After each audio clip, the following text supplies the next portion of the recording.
Hello. Okay, welcome to the session about best papers. We have 3 papers in this session, 2 Best Student Papers Award and 1 regular paper. We made the selection based on basically recommendation from the reviews and the scores from the reviews. Sometimes like you don't get many recommendations, but you get like a high scores on the papers. So it was not an easy job to do, but finally we came up with 3 papers, 2 student papers and 1 regular paper. So also I should mention that there is a change in the schedule. We are now having this session till 2:25, then we will have a 15 minutes coffee break, and after that we will have a first hour of community meeting that will run from 2:40 to 3:45.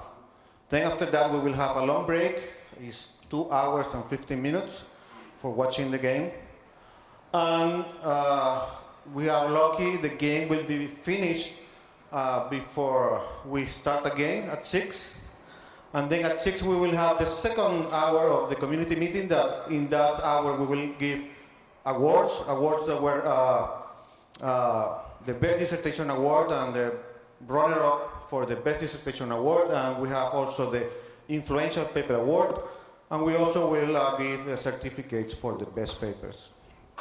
That will be from 6 to 7, and then you will have time to go to the room or go around, and then we will have the banquet at 8. So let's begin. The first paper is about temporal planning with preferences and time-dependent continuous cost by Jay Benton, Amanda Coles, and Andy Crowles, presenting Jay Benton. Hi everyone, thank you for coming kind of early for this. So this talk is about handling handling planning problems where the make span doesn't actually equal the plan utility. So, and this is in the case of temporal planning. So for instance, in this example, I have a truck here that I want to deliver these packages of fruits to different locations. I have apples, oranges, blueberries, and I have an expiration date on all of those. What I want to do is actually maximize the time that these items are on my shelf as an analog to perhaps profit. So it turns out that the best make span plan here is actually to go from alpha to beta, then to gamma, but it only gives me a time on shelf of 13, and also it only gives me a time on shelf for just one of those items. Whereas if I go for actual time on shelf, rather than going for make span, I go from beta to gamma to alpha, and I have a make span of 16 and a time on shelf of 14. So I have a greater amount of time that I can have these items on the shelf. So where do these problems sort of fit in our research in temporal planning? Temporal planning research typically focuses on one of 2 areas. One is on the problem dynamics, that is whether the problem is temporally simple or temporally expressive. A temporally simple planning problem is one where I can remove all the time information from it, and then I can solve it using a classical planner, and then I can put the time information back into the plan that I find and then reschedule the action. So that is, I can actually use a sequential planner in order to solve the problem. Temporally expressive, on the other hand, means I have to have a planner that is capable of handling the temporal dynamics of the planning problem in order to solve it. So the other thing people look at is optimization metrics, and something that sort of shows where we put a lot of our engineering efforts into in terms of solving problems is looking at the IPC. So in the IPC, mostly it was just looking at finding any feasible plan in 2002, 2004. Then there was more of a focus on quality in 2006 and 2008, 2011, and we looked at shortest make span. Only in 2011 did we start having domains where we had temporally expressive domains where we can actually use machinery that handled concurrency in our planners. And in 2006, we also had a little divergence into looking at plan quality that was beyond just make span. So this is like trajectory constraints and deadline goals, where if I don't make a goal before a deadline, that I actually get some preference violation cost. So where do we fit in with all of this? So our contribution is a planner called Optic, and it's able to do all of this. We actually solve monotonic continuous costs, which means we get a penalty based upon a function. If we don't achieve a goal by a certain time point, then we get a penalty cost for achieving it later. And it's linear, and in our case we use linear function, monotonically increasing. And we can also handle preferences, discrete cost preferences that come with PDDL3. So just a quick outline of what I'll be talking about. I'll talk about how we handle PDDL3 preferences in our planner Optic, which is based on POP-F2. And then I'll talk about handling continuous costs, and then I'll conclude. So PDDL3, just an overview for those of you who aren't aware, you can define many kinds of preferences. It's based on a fragment of LTL, of linear temporal logic. An example of a preference is within 45 time units, this could be minutes or days, I want to deliver a package at location 1. I can also have trajectory constraints where I might want to say sometime after I deliver package 1, then I want to deliver package 2, and I get some violation cost for these. So I name each of my preferences, and then I weight each of my preferences based upon how much I care about them. So how do we handle these things? Well, what we're doing is we're using the planner POP-F2. And POP-F2, just like many other planners, HPlan-P, MIPS-XXL, LP, RPGP, they encode preferences as automaton. In POP-F2, when we implemented Optic on top of it, what we ended up doing is also implementing automaton. What an automaton does is you start with a start state in terms of what's satisfied or not, and then as you progress through your state space, then when something becomes true, you can switch to different states as far as whether the preference is satisfied. So in this case, sometime after FG, if F becomes true, then we are no longer satisfied, and when G then becomes true, we are again satisfied. This has a very clear interpretation in sequential planning, but it's a little more difficult to see how you can use this in temporal planning. So what POP-F2 and Optic subsequently does is it creates an STN. At each state, it will add events to the STN. So as it's searching, it's adding events to the STN. We also have hanging around our automaton and the state we're in the automaton. So again, as we create an STN, so say we have this preference sometime P and Q, and we're searching, and we decide to add an action A to our node. So our next node is A, and that gives us P. So that's good. And we go ahead in our STN, we add the end of P. The end of A, and it happens that the end of A actually deletes P and gives us R. Now that we have P, we can add another action that requires P that happens right after A, and this is B, and we add that because it gives us Q. So now we have both P and Q. So the question is, we've satisfied our preference, so what shall we do? Since we've satisfied our preference, we actually add a dummy step here that says we've satisfied it. The problem here is that we've actually now have an invalid STN. However, this preference is optional. We don't actually need to satisfy this preference, so we really want to continue searching even though the STN is invalid. So the question is, what do we do here? So we have a challenge of exactly figuring out how we can avoid backtracking and continuing to search, even though in our case the STN is invalid. What we ended up doing as a solution is we built a mixed integer program for the simple temporal network, and we added our dummy steps in there. Each dummy step sort of acts as a soft constraint in the STN, and we encode these into the MIP. Each preference gets a 0-1 variable, integer variable. Hello? Okay. From these preferences, then we can minimize costs. So now what we can do is say that we can look for a minimum cost plan in each of our states, rather than trying to minimize make span, which is the typical thing you do for STNs. So just a quick look at what this might look like.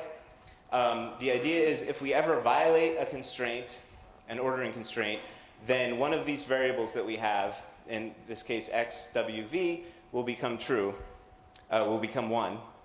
And if any of those is 1, then the preference is invalid. So then we can say that the preference is now, we're going to have to pay some cost for that preference.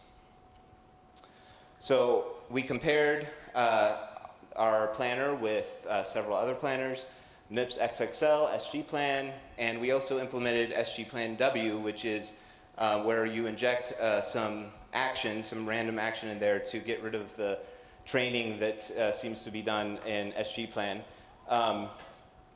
We tried it over the temporal planning domains that actually also have PDDL3 constraints from IPC 2003. That's pipes, world, storage, trucks, TPP, pathways. And so what we found is that our approach in pipes world actually doesn't do as well as, at least in this domain, on versus SG Plan W. So SG Plan W actually does a little bit better in this domain in terms of the problems it solves. We're often able to find better solutions, but it's able to get better coverage where we struggle with problems 11 and 13. But in the other domains, the story is a little different. So in the storage domain, we pretty much always beat SG Plan, and indeed SG Plan W is struggling after problem 1 in storage. We did run out of memory while grounding in problems 17 through 20 in storage, though. So in trucks, we do just as well. We tend to do very, very well, and SG Plan is the only one that seems to have any competition against us. For TPP, we do quite well also compared to SG Plan W, but again, SG Plan is able to find better coverage. And we also have a debugged version of pathways, and in the debugged version of pathways, we were, since it's debugged, it seems to have affected how SG Plan performs. And in the debugged version of pathways, after problem 5 onwards till problem 30, we actually do quite well. So now the continuous case. So this is the problem where if I achieve a goal after a deadline, then I pay some penalty based upon a linear cost. So how do we handle these kinds of problems? Well, we can directly model our continuous costs, or we can try to compile them into a discretized version of the original problem using PDDL3 preferences. This was done somewhat in the pipes world domain from IPC 2006 as well. So how do we model time, the passage of time? That's kind of a problem in PDL 2.1. There's actually no mechanism for grabbing the current time point at the beginning or ending of an action unless you use continuous effects.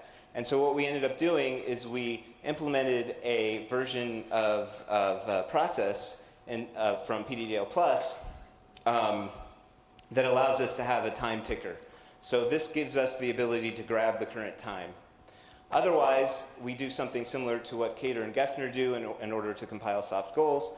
If we meet a particular goal, then we have an action that has conditional effects that increases cost based upon when we achieve the goal. So if we achieve the goal before the deadline, then we get 0 cost. If we achieve the goal after the deadline until our maximum time point, then we base our cost based upon a function.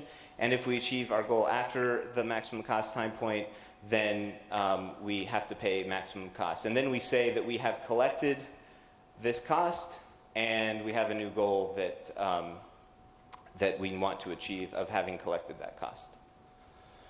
So how does the search go? Well, what we did is very similar to what PopF2 does. We did an enforced hill climbing search to find an incumbent solution, and then we restart with a best first branch and bound search where we prune on the cost that we found from our incumbent. So the other thing we tried here is to compile out this continuous cost into a discretized version.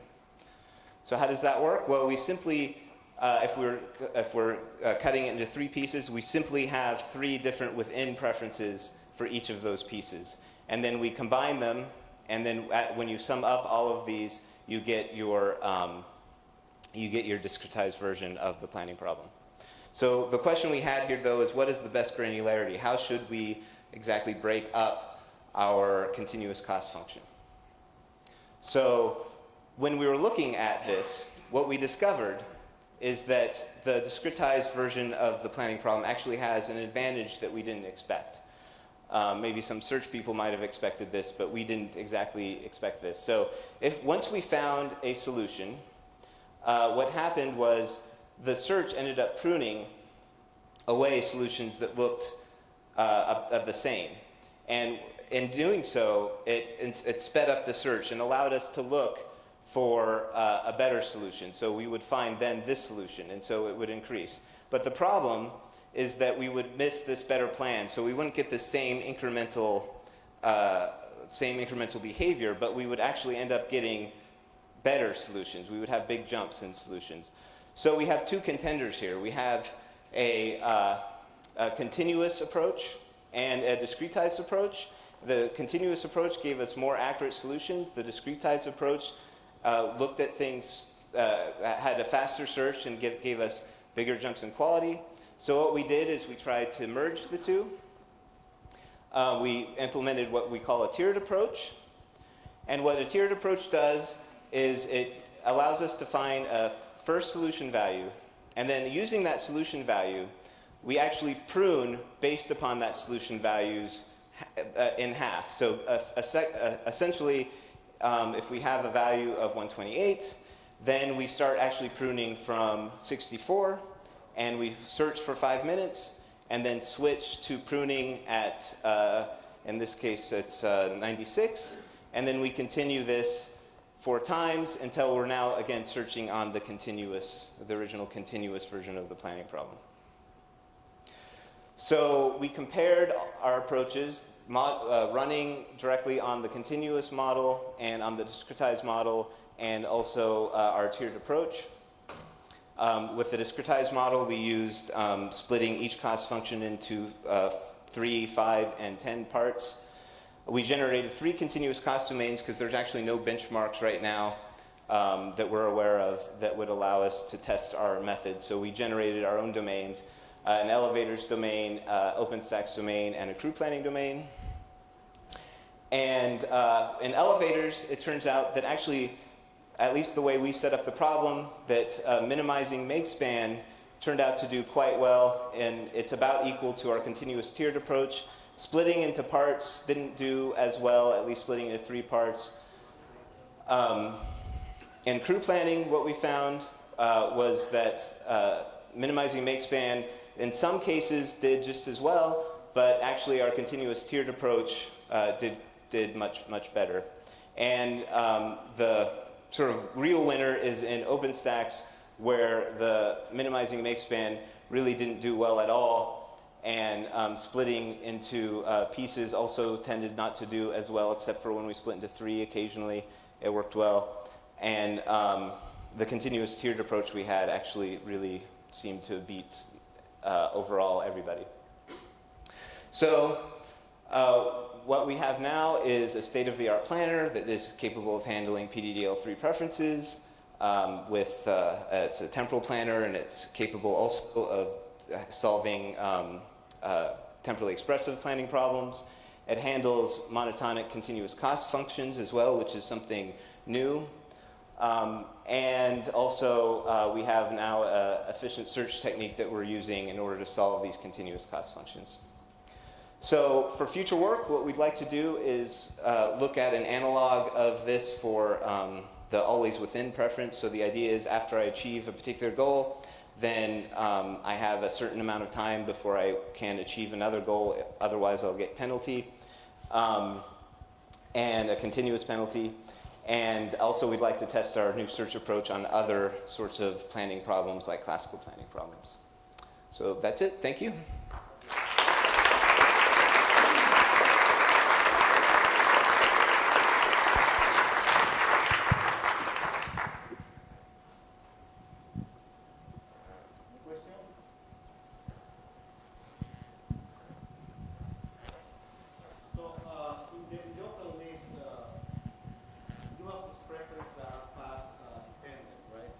Yeah. trajectory dependent. Yes. So in the open list, you might find a new node that is already in the open list. So you need to insert this node again. So you will have duplicates, right? Yeah, there are duplicates. So what is the impact of that? Have you? I'm not sure. This is more of a POP-F kind of question, I think, in terms of whether the duplicates actually affect the search. I haven't studied that myself. I'm not sure if Amanda or Andrew have looked at that. So we do have to keep more duplicates, but that's fine. There's not a lot we can do about it. Because in the case, the permutation of starting and ending actions might actually matter. We tie break by the third cost, so if we get to the same state, but we have a better preference cost second time round, we will expand that one first. So Can you detect, like when you see the problem, the input problem, can you detect in which cases you might eliminate things from the open list? we're actually working on that right now. It's not implemented in this work, but it's something we've come across in a paper that Kevin will be presenting tomorrow as well. The planned permutations really kill us. So yeah, it's something we're working on.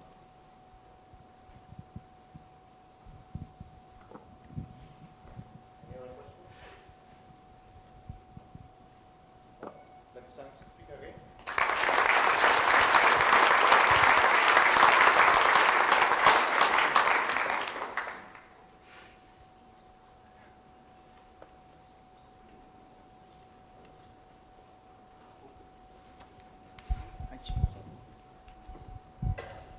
Okay, the next paper is about on completing conformant plans using classical planners, a generate and complete approach.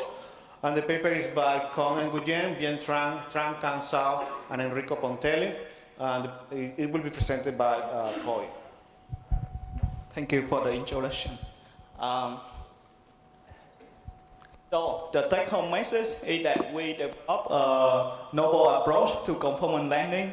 The approach is actually very simple, and the plan based on this approach reduce very good performance. It can show 93% of all the benchmark instance compared to the best 58% of state-of-the-art landers. So the outline of my talk is that first I will introduce conformant landing problems, then I will discuss the intuition and describe the details of my approach. Then I will show the result and the conclusion. So, conformant landing problem is the landing under uncertainty and no observation. And in this article, we assume that the only source of uncertainty comes from the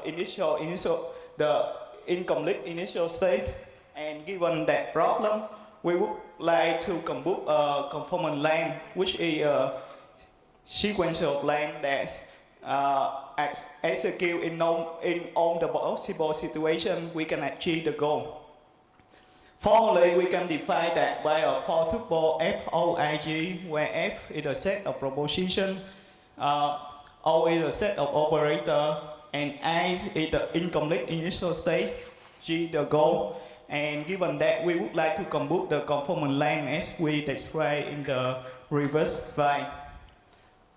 So to give a basic idea of conformant landing, consider the problem that we had two rooms, A and B, and we have a vacuum cleaner that can move between the two rooms and suck the dirt to clean the room if the room is not clean already. And at the beginning, we know that the vacuum cleaner is in the room A, and we don't know if room A is clean already or not. We don't know if room B is clean already or not, but we want to clean both of them. And given that problem, even if we know that there is uncertain information, we can assemble a conformant land that achieves the goal as the following. First, we use the vacuum cleaner to suck the dirt to clean the room A. So now we know room A is clean. And then we move the vacuum cleaner from this room to room B. And then here we perform another sub-action to link the room B, and then we can have the conformant land that achieve the goal for all the possible cases. So basically we can view conformant landing as a belief state-based search, and this is also the state of the approach until now. And what is belief state-based search? Because we had uncertain information, so we use a belief state, a set of state, to represent all the possible cases that we can have, and then we search in the belief state way to find a conformant land that transforms from an initial belief state to a goal belief state. A brief review about the reverse work in conformant landing is more of the work you belief state-based search, but there's some other approach, you approximation and translation, but we won't go into the detail. The other approaches is use possible work approaches, and we will see in the article we mostly focus on belief state-based search and possible work approaches.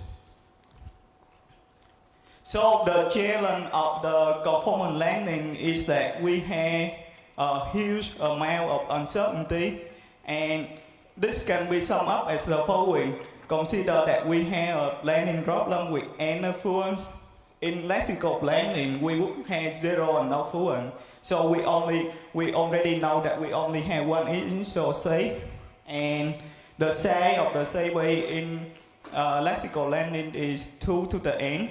But in conformant landing, we have k and no fluence. So we would have the number of possible initial words is 2 to the k, and the size of the belief state base is 2 to the n, which is a very huge number.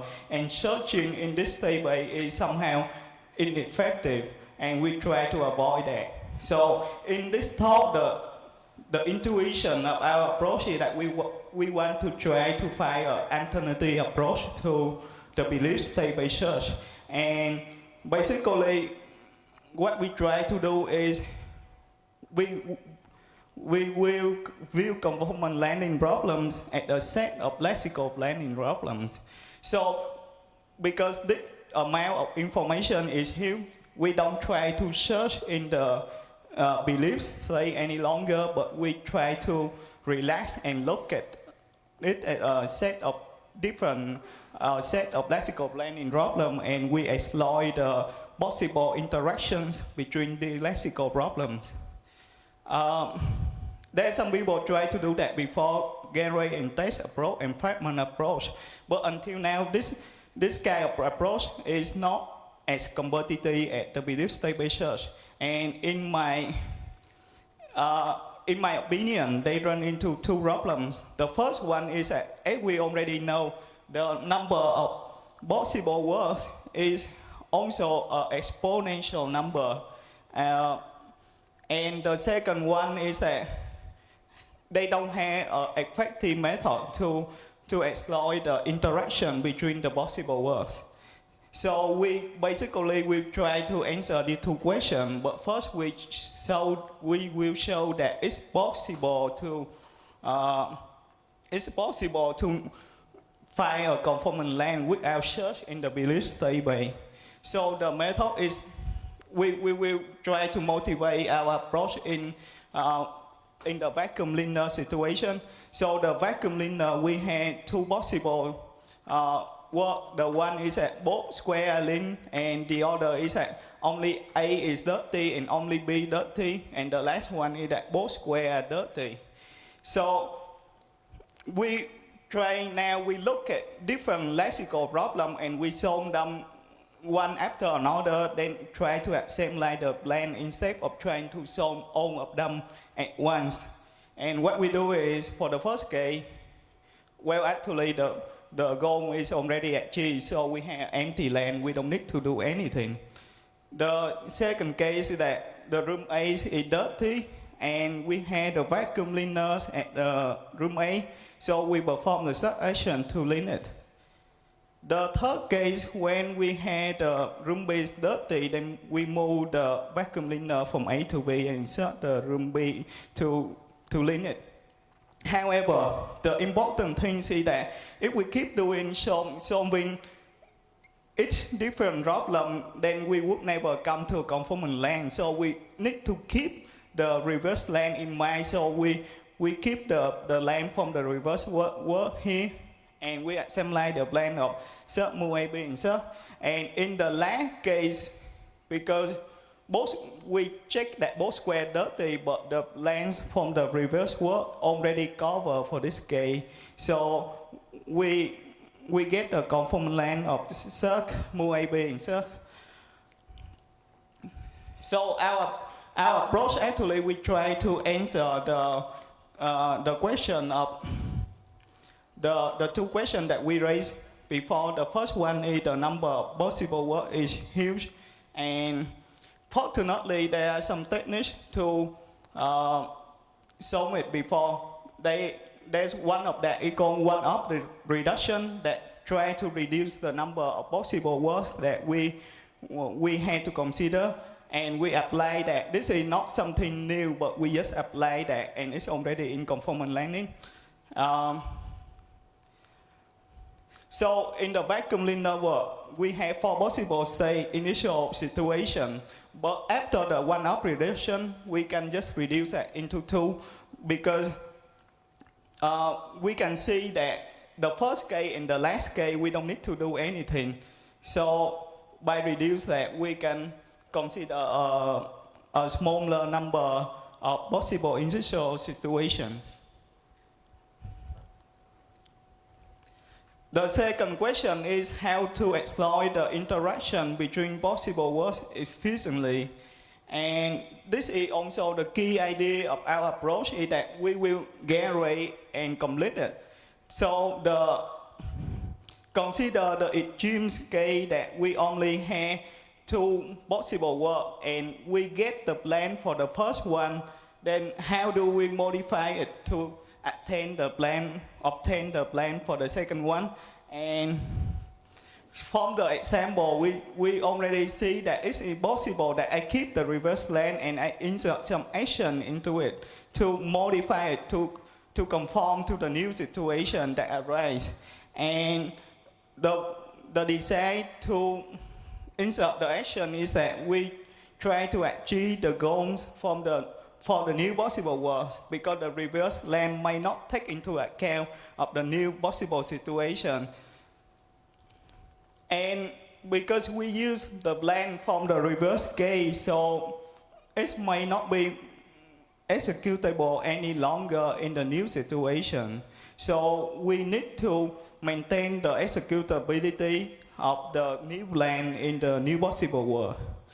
And if we keep adding some actions into the land, in the end we may never converge to a conformant land. So we need to check that the land works in both cases. So we decide to maintain that the new lands also maintain the same effects in the both works.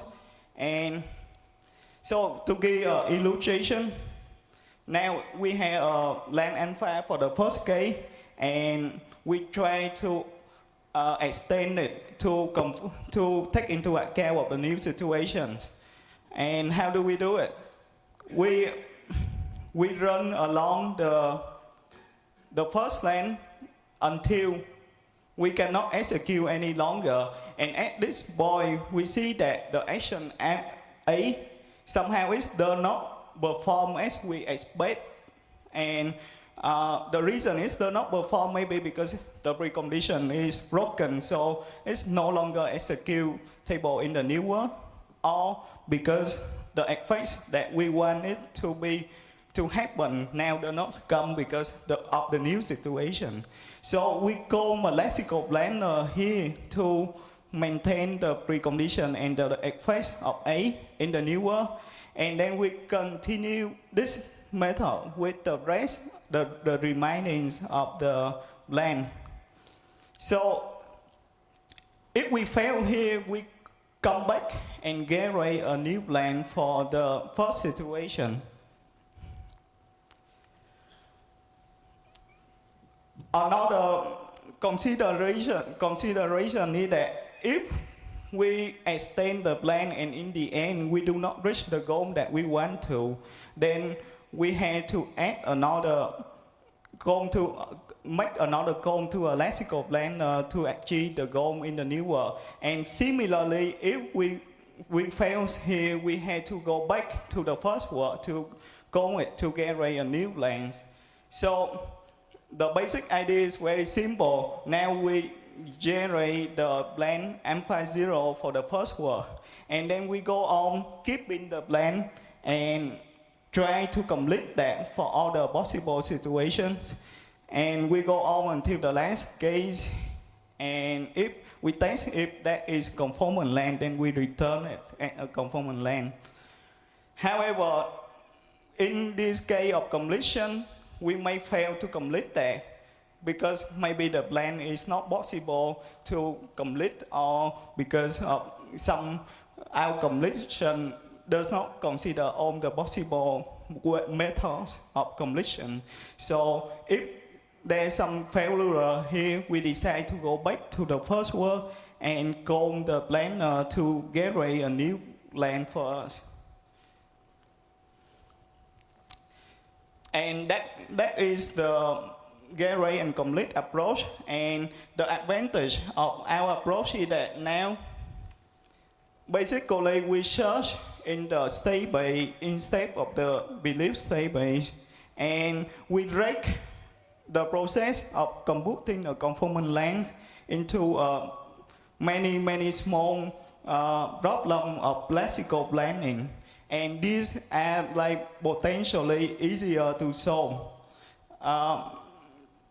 And by doing that, we can exploit the advantage of lexical planners. We know that our approach is very different from the translation approach of T0, because T0 try to add some more fluence into the problem and translate the conformant landing into a different lexical planning problem that may also have a huge size. And we now try to blend in the original state base of the problem. The disadvantage of the approach is that because we use a ready method, so we have some sort of incompleteness. Basically, the idea is that if the lexical planners can return all the possible plans of the world, then in the end, even if the completion method does not work, then the generate method will generate just the conformant land and we get it. But however, lexical planners are not designed to get all the possible land, but only some subset of possible land. So we don't have a complete method, but we have some kind of weak complete, and you can check the theorems in the paper. So the result is we implemented our algorithm on top of lexical planner Llama 2008, and we named it GC Llama. And we compare that to the rebased state-of-the-art conformant landers. CBAH and T0 are the winner of the last two competitions. And DNF is a new lander come in 2009. And these outperforms on the other lander, so we don't compare with other conformant landers. The benchmark includes 77 instances, and we collected from various sources. The timeout we set it to be 30 minutes.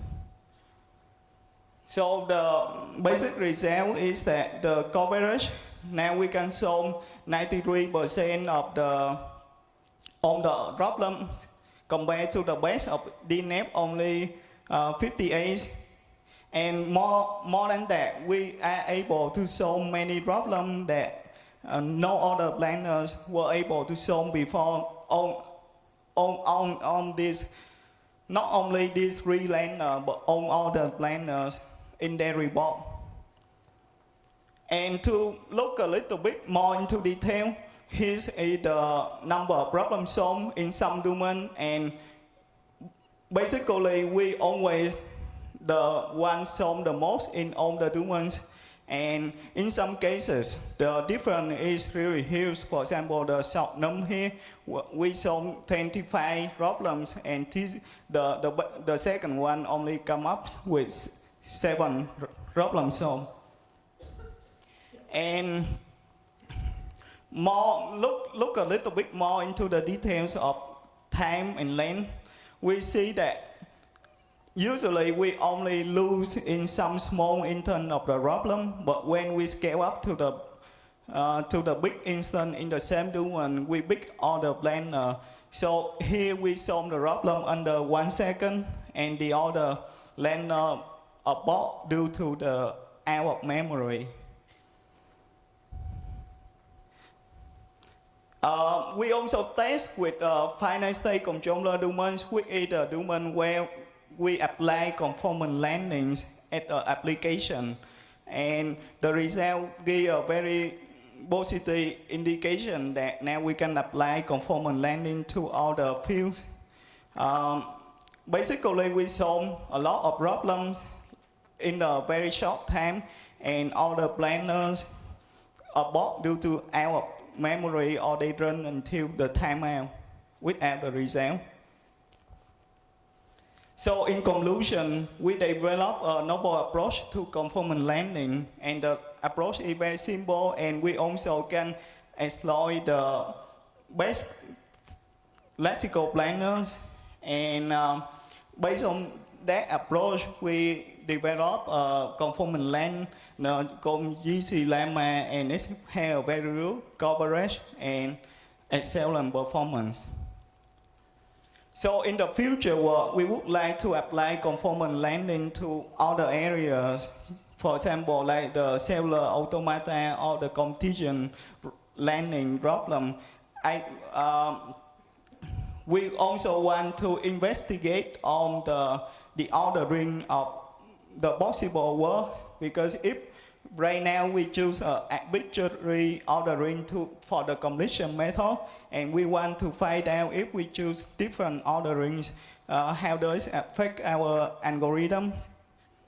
And as we mentioned already, we have some sort of incompleteness in our approach, but basically, as I see, there is possibility to enhance the algorithm and make it a complete algorithm. So, thank you for listening.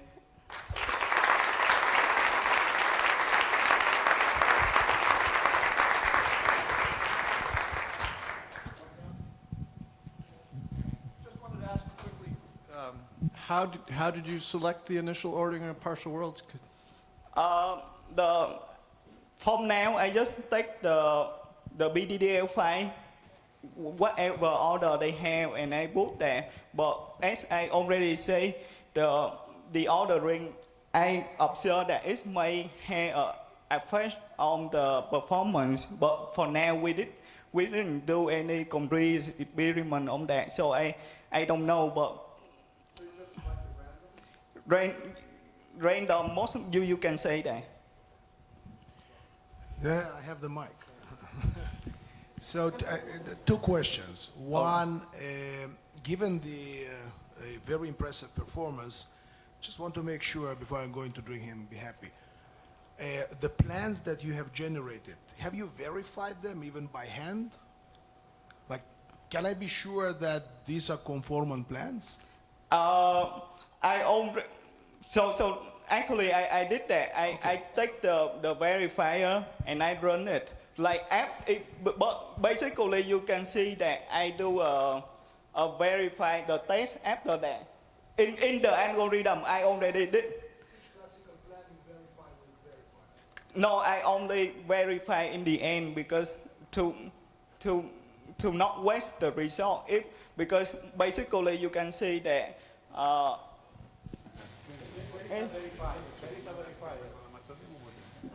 They also a verifier for conformal landing, and after that I try to rerun again to see if the methods work. So Yes. Now I have the mic. So I wonder if you can give me some intuition about the cube domain, because in the cube domain, the conformal plan looks very different from any any plan for a single state. For a single state, you know where you are, you go directly to the center or the corner, whatever. But is it the cube center or cube corner? I think this is the Q corner. And so my methods work at the following. First, I assume that I'm in a situation, right? And I'm at some position in the cube. And I go, for example, go all the way to the right. And if I pick another situation, and I see that, okay, now if the previous one, I move like, when I move from the position 2 to the position 3. And so the first one is I say, okay, now the action does not achieve whatever it has to be achieved. And so I decide that, okay, now I have to go to the position 2 first. And that is I insert the sequence of action to go to that position. And then from there, you can see that the conformal length works for that. And then for other cases, so it's kind of like insert some action. That is one of the very easy domain for my method actually. One more question. So, in your call to a classical planner, you have something which is non-standard, which is to give me a different plan than what I saw before. No, because for now I only consider one line from the lexical planners, and that is also one of the source of the incompleteness. Because if you see that, if I consider different ways of completion, then it's very possible that I reduce the because if I only consider one case of completion, maybe after that completion, there's no other ways of maintain the length any longer. But for now, it's like maybe way expensive to consider like diverse length in the completion. So it's also for the first. Yeah, yes, I try to get so I try for the first one. If I fail, I go back. So for the first case, I had to maintain search engine that to say that, okay, this land now I wrote it. I say I won't use that, and get me another one. So I need to maintain a search engine for the first one to always commit to that. First thing. Okay, let's time the speaker again. Thank you.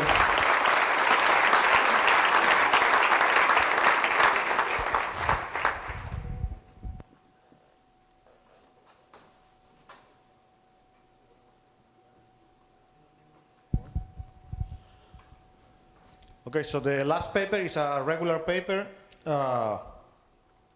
It's called Semi-Relaxed Plan Heuristic. It's done by Emil Kader, Jörg Hoffman, and Patrick Haslund. It will be presented by Emil. Thank you, Blake. So this paper is basically about improving delete relaxation heuristics. The point that we want to improve is that delete relaxation heuristics, as their name implies, basically have no information about deletes. So what we want to do is develop informative heuristics that are able to take deletes into account, unlike HAD, FF heuristics, etc. And in order to do this, we draw on the HM heuristics, which what they do is compute the costs of sets of fluents of size m or less while considering delete information, taking delete information into account. And they also guarantee that the HM value is going to be the optimal heuristic for the problem if the value of m is large enough. But the value of m that's required for these heuristics is typically very large and is at least the size of the set of the goals. And the computational cost of computing this heuristic grows exponentially in m. So what we do here is develop a compilation approach that computes the cost of some of the sets in the problem while taking into account delete information, and treats the rest of the problem as a standard delete relaxation. So what compilation approaches do is encode delete information in a new problem with no deletes. The most sort of basic idea here that's important to understand is the concept of a pi-fluent, which was invented by Patrick. And what pi-fluents do is encode the truth value of a conjunction of a set of fluents. So for example, a pi-fluent PQ will encode the truth value of the conjunction P and Q. And these pi-fluents are added to the sets of fluents in a planning problem according to where they appear. So for example, if PQ is a subset of the set of preconditions or the set of goals, then we have that the pi-fluent PQ will also appear in preconditions or sets of goals. And whether these pi-fluents can be made true or not by actions are determined by the effects of the action. So for example, if an action can make a fluent P true, then if Q is already true, then after applying the action, the conjunction of P and Q will also be true, and therefore pi PQ will also be true. Another case is that if an action deletes Q, then we can infer that A can't add the fluent pi PQ because the conjunction of P and Q will never be true after applying the action. Compilations proposed until now suffer from a couple of problems. In the case of pi M, this is inadmissibility and a limited choice of the set of pi fluents, so the set of conjunctions that are to be explicitly represented. And in the case of pi C, rapid growth as pi fluents are added to the problem. The contribution in this paper, the most important one, is the pi CCE compilation, which uses conditional effects to obtain a compact representation of the problem. So the growth of this compilation is only linear in the number of pi fluents that are introduced. And we also propose methods for choosing informative sets of pi fluents to be added to the problem to maximize the information gain, and ways of computing good relaxed plans when there are conditional effects in a delete relaxation problem. If you saw Patrick's excellent talk yesterday, the main differences here are going to be that we have linear rather than exponential growth in the number of pi fluents in the problem, and we're more interested in finding suboptimal solutions to this compilation to be used as heuristics rather than solving this optimally in order to get incremental lower bounds for the planning problem. So I'll first talk a little bit about the background we need, then about the compilation, and the theoretical and practical aspects of using this compilation, and then I'll give some experimental results about using this for heuristics. So we're using the standard strips formalism. The one sort of major difference here is that we consider conditional effects. So besides a precondition, an add effect, and a delete effect, each of the actions also has a set of conditional effects. And each of these conditional effects is given by a condition, a set of add effects, and a set of delete effects. And if the condition is true in the state in which the action is applied, then the add effects and delete effects corresponding to the conditional effect are triggered as well.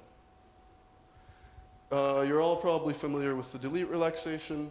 One small point here is that we also have to remove delete effects from each of the conditional effects in the problem when taking the delete relaxation of a problem with conditional effects. And this is NP hard to solve optimally, even in the case where we don't have conditional effects, but it's possible to obtain good lower and upper bounds in polynomial time. So to again state this definition, pi fluent is a single propositional fluent in the compiled problem that represents the truth value of the conjunction of that set of fluents. So this can be of arbitrary size, not necessarily size 2 or 3 or whatever. We can represent the conjunction of an arbitrary number of fluents. And a notation that we use that's related to this is FC, which simply means that the FC is just the set of fluents found in F, together with all of the pi fluents that are implied by F, given a set C of pi fluents that we're considering for explicit representation.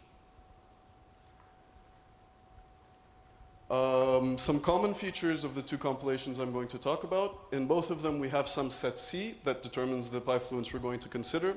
The set of facts is given by FC. The goal is given by GC, so all of the goal fluents plus all of the conjunctive pi fluents that are implied by that goal. A similar thing is true for the initial state. And we say that an action can potentially make a pi fluent true if it adds some member of some fluent that's part of the conjunction represented by the pi fluent and deletes none of the fluents represented by the pi fluent. The two compilations we're going to consider here, pi C and pi CCE, differ, actually, not the case for pi C, but pi M differs in the set of fluents C that can be considered as pi fluents.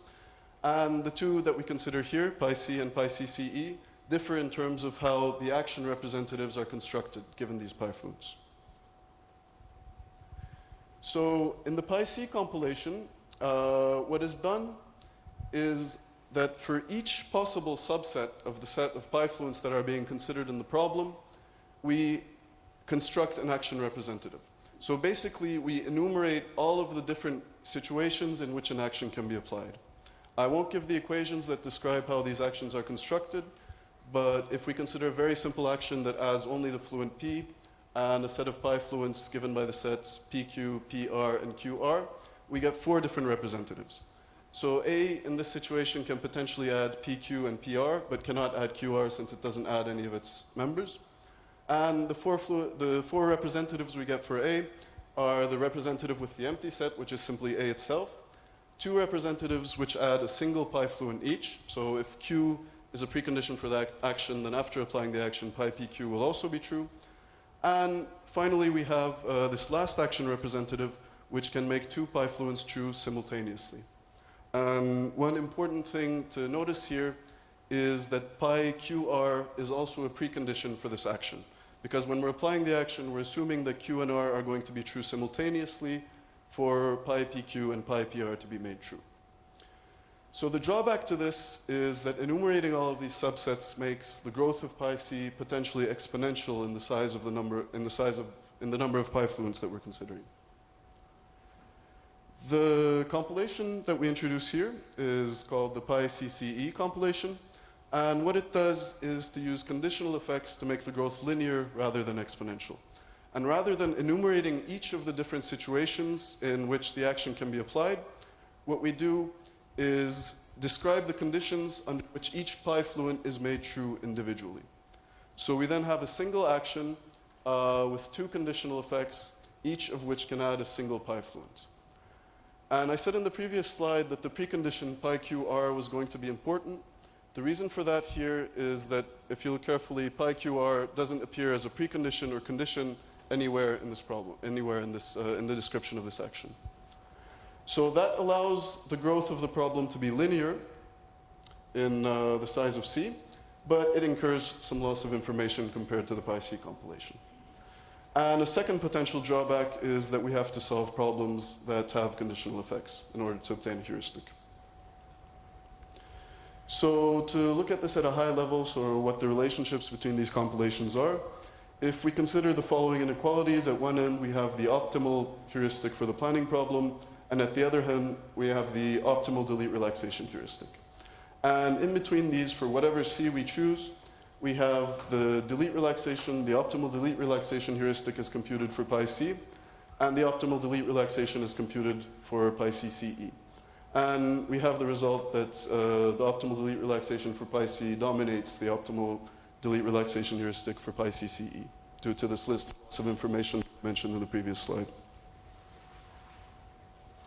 We do have some positive results though. So the optimal delete relaxation heuristic for PyCCE is both consistent and admissible, and it maintains the property that there exists a set C such that the optimal delete relaxation heuristic for PyCCE is the optimal heuristic for the planning problem itself.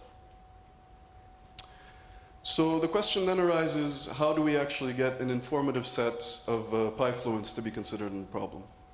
And in order to do this, what we do is we use something we call the best supporter graph, which is derived from the best supporter function that we can get from a heuristic function such as HAD, HMAX, etc.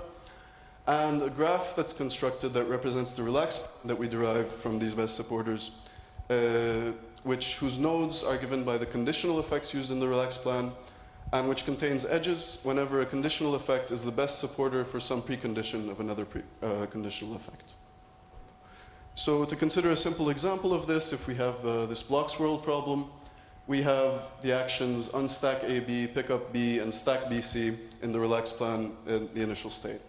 And unstack AB supports the precondition clear B of pick up B, etc.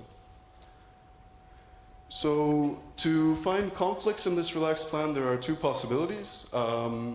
Either we have that some action deletes a precondition of another action, and there is a path between 2 actions in the relax plan. Or we have, in the other case, that, again, the same thing, that we have a precondition of another action deleted, but in the best supporter graph, there is no path between the two actions. And in the first case, what we can do to prevent this from occurring with the same ordering of the relaxed plan is to introduce a pi fluent that corresponds to the truth value of P and Qn simultaneously. And in the other case, what we can do is similar. We can introduce a pi fluent that corresponds to the truth value of Pn and Qm. So to show an example of how this would work from the previous relaxed plan, we have that the unstack AB action deletes the precondition hand empty for pickup B. And we also have that it deletes the precondition on AB that's required for the goal. So both of these correspond to the first type of conflicts that I mentioned in the previous slide. And what we would do in order to eliminate them is to introduce pi fluents that correspond to on BC and on AB simultaneously, so the conjunction of those two fluents, and hand empty and clear B simultaneously in order to be able to pick up B. So after we introduce these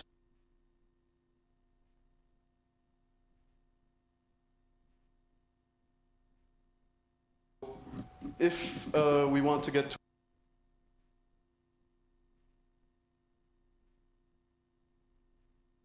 the process of adding further pi fluents until no further flaws can be found in the relaxed plan.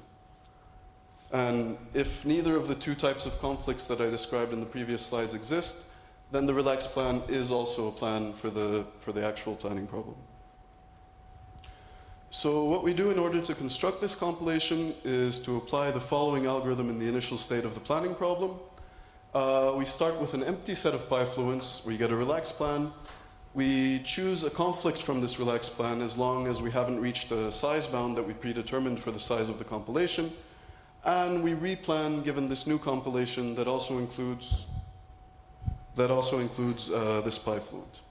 So there's a trade-off here. What we're doing in this paper is adding a single pi fluent per iteration, so we're selecting a single conflict from the relaxed plan.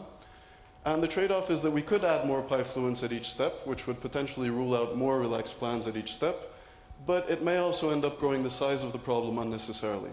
So we may add pi fluents that wouldn't be required because a previously added pi fluent already rules out the relaxed plans that they would rule out. So this size parameter that I talked about is a parameter on the growth of the problem defined in terms of the number of actions or conditional effects that we have. If x equals 1, then we just have the standard delete relaxation. And if x is a value larger than 1, then we have as many conditional effects as n minus 1 multiplied by the number of actions in the original problem. So if x is equal to 2, for example, then we would keep adding pi fluents to the problem until we have as many conditional effects as we had actions in the original problem. Considering larger values for x will in general make the compilation more informative because we're going to be taking into account more delete information. But the heuristic computation in each of the nodes may be a lot slower due to the further actions and fluents that we consider. And in some cases, this construction actually doesn't terminate very quickly, so we will also consider a further 60-second time limit. I also said that we'll have to find methods for planning with conditional effects. I won't talk about this too much, except to say that given the best supporter graph, each of the nodes correspond to conditional effects, what we do is to find cases where two conditional effects can be triggered by a single action application. And we apply a process that detects this iteratively until we can't find any more conditional effects to combine into a single action application. The search framework we use to evaluate the heuristics we get from the compilation is greedy best first search with deferred heuristic evaluation and a second open list for states with helpful actions, so as used in the fast downward planner. And these are the results we got with the set of domains from the most recent IPC. So the first 5 columns show coverage. The first column is the x equals 1 case, so that's just the standard FF delete relaxation heuristic. These 2 columns show the results we get when we set the value of x to 2. So we introduce pi fluents until the number of conditional effects in the compilation is equal to the number of actions in the original problem. And this column shows an additional 60-second time limit on the construction of the compilation. So in some domains, extracting heuristics from the compilation is actually a lot more informative than what we would get with the standard delete relaxation. So in the floor tile domain especially, with x equal to 2.5, we're able to solve all 20 of the problems, I think all of them in less than 10 seconds or so. And this can be compared to the competition results where no planner was able to solve more than 9 of these problems.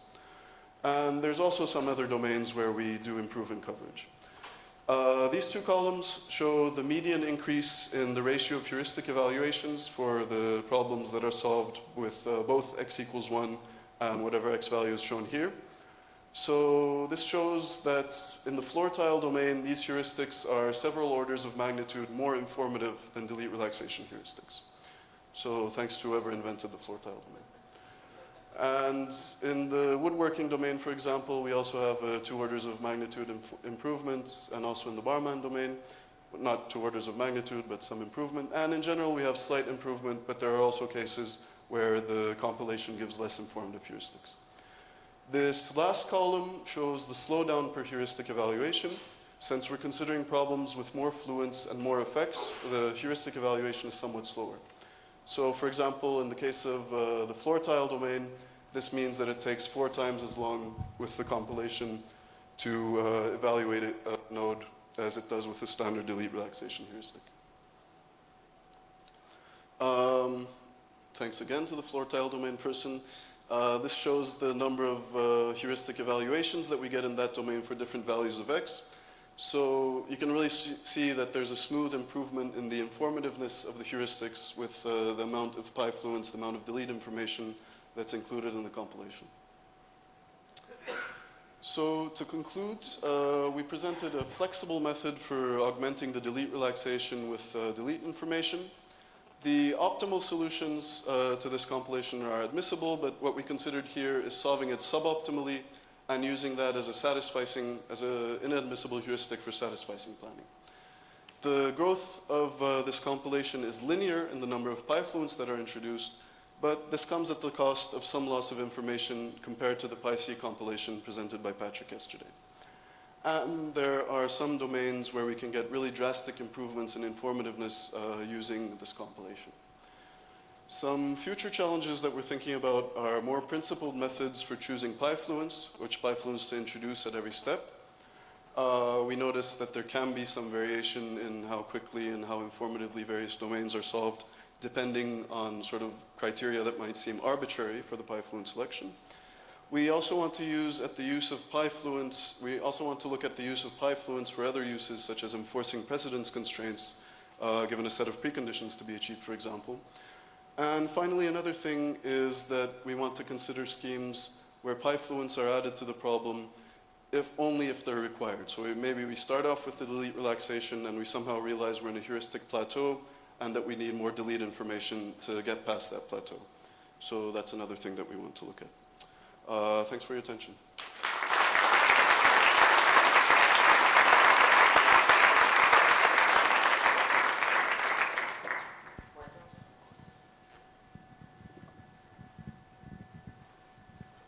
Have you tried just adding like the fluents and solving the relaxed plan until you get a valid plan, kind of like what Sylvie presented? We did try that, but we don't get optimal plans. We get satisficing plans in this case, since we're solving with HAD. In some cases, it actually works fairly well. So in the woodworking domain, I think we were able to solve all 20 problems, and the value of x, I don't think it exceeded 1.5 actually. So there was a very small amount of delete information that we needed to include to get valid plans for the original problem. And there were a couple more domains like that. I think I recently ran it for almost the full set of IPC benchmarks, so that's about 1,000 problems. And we were able to solve around 500 of them, just repeatedly adding pi fluents and extracting a relaxed plan.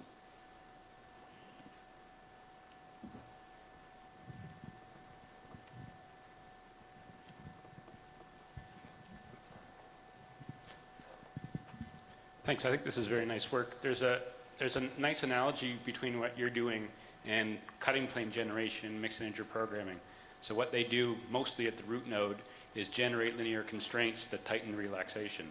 And so I think there's an awful lot of work in how to integrate that with a solver in the MIP world And that might be something that can guide some of the future work questions, because they're kind of dealing with the same problems of the exponential number. When do you add them? When do you stop? So that might be a good area to look for inspiration for the next steps. Thanks, I'm not at all familiar with that area, but I'll try to get some information on it.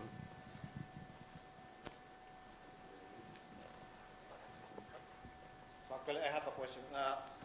You show us that the H star is an upper bound. The H clause of the compiled problem is a lower bound on H star, right?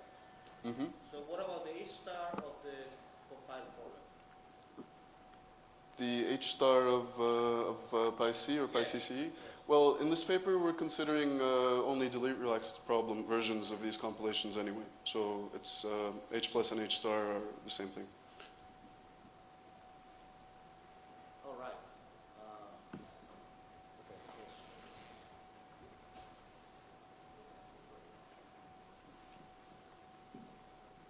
Yep.